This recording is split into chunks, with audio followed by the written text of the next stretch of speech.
उसके बाद उनकी परीक्षाएं उसके लिए, और उसके बाद अब सेकंड चरण यानी कि शारीरिक दक्षता परीक्षा की तरफ हम बढ़ रहे हैं।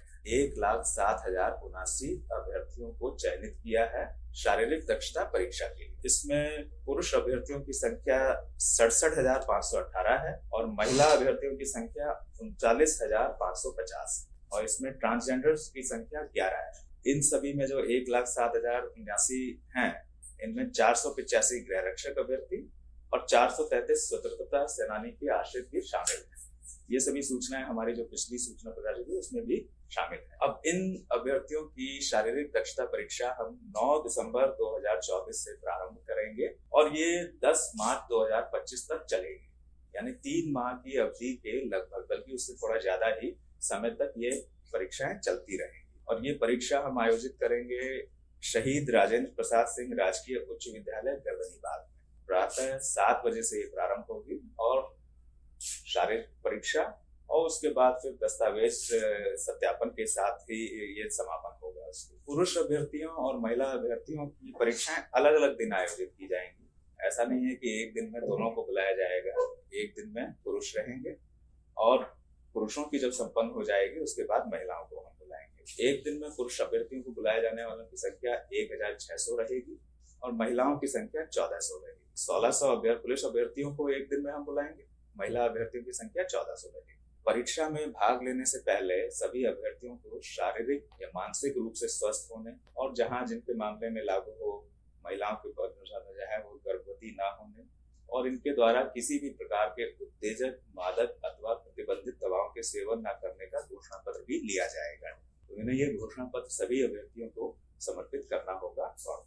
इस परीक्षा में दौड़ की, गोला फेंक की, ऊंची कूद की परीक्षाएं होंगी और इनके लिए मार्क्स प्रिस्क्राइब हैं कि कितना अचीव करने पर कितने मार्क्स मिलेंगे। पुरुषों की ऊंचाई और सीने की माप ली जाएगी और महिला अभ्यर्थियों की ऊंचाई और वजन की नाप ली जाएगी। इनके मापदंड सभी प्रकाशित हैं, उनको जो है वो देखें। और इन सभी इवेंट्स में यानी कि ऊंचाई वगैरह में भी जो मिनिमम मापदंड हैं उनको क्रॉस करने वाले ही सफल माने जाएंगे। दौड़ में, गोला फेंक में और ऊंची कूद में, इन सभी में अलग अलग पास होना होगा।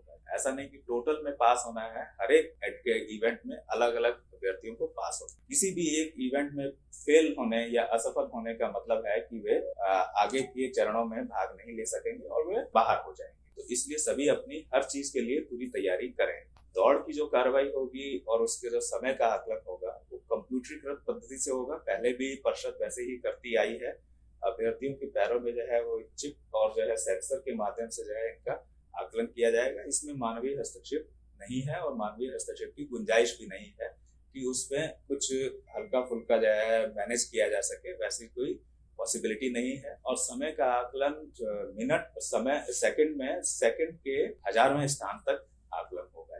दस्तावेज सत्यापन होगा और इसमें ये भी जो है चीज है अभ्यर्थियों के लिए है कि जब वे आएंगे तो उनके प्रवेश पत्र जो एडमिट कार्ड है उसी के माध्यम से उनको प्रवेश की अनुमति होगी और फिर उसके बाद उनके बायोमेट्रिक्स लिए जाएंगे और उनका मिलान लिखित परीक्षा के समय जो बायोमेट्रिक्स फीचर्स हमने रिकॉर्ड किए, फिंगरप्रिंट्स, फोटोग्राफ, वीडियोग्राफ आदि, उनसे जो है उनका मिलान किया जाएगा। तो सभी अभ्यर्थी ये ध्यान रखें और उनके परिजन भी यह रखें कि किसी तरह के पररूप धारण के लिए वे प्रयास ना करें। दस्तावेज सत्यापन जो होगा वो उसके लिए हम सभी कैंडिडेट्स को उनकी कोटि के आधार पर किन दस्तावेजों के साथ आना है उसका भी हम स्पष्ट उल्लेख कर दे रहे हैं ताकि उन्हें स्पष्ट रहे कि उन्हें किन किन दस्तावेजों के मूल प्रतियों के साथ सत्यापन के लिए उपस्थित होना है।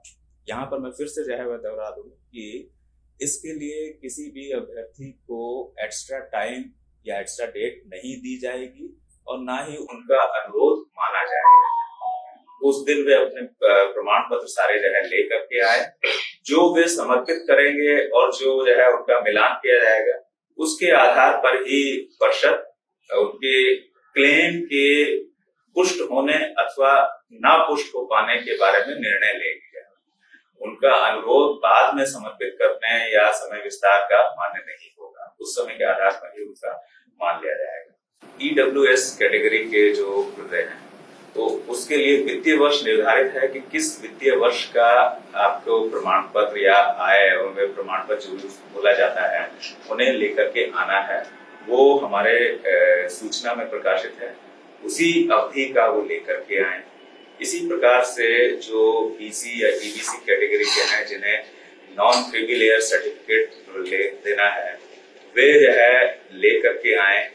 उसमें ये भी है कि यदि उनका 1 वर्ष पूर्व की अवधि का निर्गत है, उसकी 1 वर्ष से ज्यादा हो चुकी है अगर, तो उन्हें साथ में एक पत्र होता है 18B, उसमें घोषणा पत्र वो भी देना है। यानी कि जिनका एनसीएल सर्टिफिकेट 1 वर्ष से पहले का निर्गत है उन्हें सर्टिफिकेट प्लस घोषणा पत्र दोनों देना है, एक से काम नहीं चलेगा। जिनका 1 वर्ष की अवधि के भीतर का है उनका जो है उससे काम सिर्फ एनसीएल सर्टिफिकेट से काम उनका जो है चल जाएगा। इसी तरह की और भी कई चीजें जो है विवाहित महिलाओं के बारे में वगैरह में वो सब उसमें जो है हमने सूचनाएं विस्तार से दे दी है ताकि किसी प्रकार का कोई संशय ना रहे। स्वतंत्रता सेनानी के जो आश्रित हैं उनके बारे में जो है कि परिचय पत्र मात्र मान्य नहीं होगा, एक प्रमाण पत्र दिया जाता है जो क्या जिसका फॉर्मेट वगैरह सब प्रिस्क्राइब है, उसी के आधार पर वो प्रस्तुत करेंगे तभी